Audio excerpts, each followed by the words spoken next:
কড়াইতে সাদা তেল দিয়ে নিলাম, তেলটাকে দিয়ে গরম হতে দিচ্ছি। এবার এর মধ্যে পেঁয়াজ দেব, পেঁয়াজ দিয়ে দিচ্ছি, পেঁয়াজটাকে ভালো করে লাল লাল করে ভাজবো। দেখো পেঁয়াজ ভাজা হয়ে গেছে, এবারে আমি টমেটো দিচ্ছি এর মধ্যে। টমেটোটাকে আমি ভালো করে ভাজবো, তো টমেটোটা গলে যাবে। আমার টমেটোটা গলে গেছে, এবার একটা একটা করে মশলা দিচ্ছি। এর মধ্যে আমি প্রথমে আদা রসুনের পেস্ট দেবো। আদা রসুন একসাথে আমি পেস্ট করে নিয়েছি, আদা রসুনের পেস্ট দেবো। ধনে জিরে গুঁড়ো একসাথে আমার মেশানো আছে, এটা দিলাম 1 চামচ। নুন দিচ্ছি পরিমাণ মতো, হলুদ দিচ্ছি, কাশ্মীরি লঙ্কার গুঁড়ো। এটা কষিয়ে নিচ্ছি, মিশিয়ে নিচ্ছি, নিয়ে ভালো করে কষিয়ে নেব। দেখতে পাচ্ছ ভালো করে কষিয়ে নিলাম মশলাটাকে।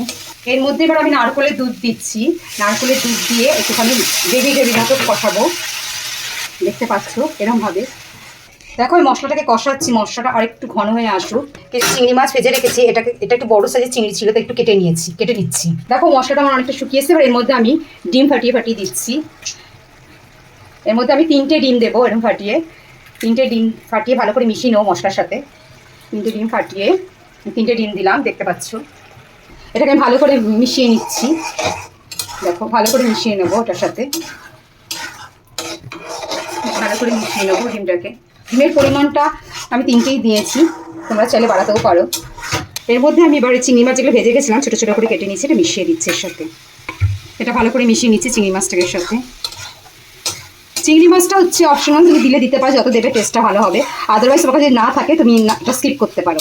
আমার কাছে ছিল চিংড়ি মাছ, তাই আমি এটা দিলাম। এবার এর মধ্যে আমি গরম মশলা দিয়ে দিচ্ছি। গরম মশলাটা ভালো করে মিশিয়ে নেব। দেখো আমার ঝুরঝুরি হয়ে গেছে, এবার আমি এর মধ্যে আমার আগে থেকে রান্না করা ভাত, আমি ভাতটাকে মিশিয়ে দেবো এর সাথে। ভাত মেশাচ্ছি আমি এর সাথে। ভাতটা দিয়ে ভালো করে আমি মিশিয়ে নিচ্ছি এটাকে, দেখতে পাচ্ছ। দেখো ভাতটাকে আমি ভালো করে এর সাথে মিশিয়ে নিচ্ছি।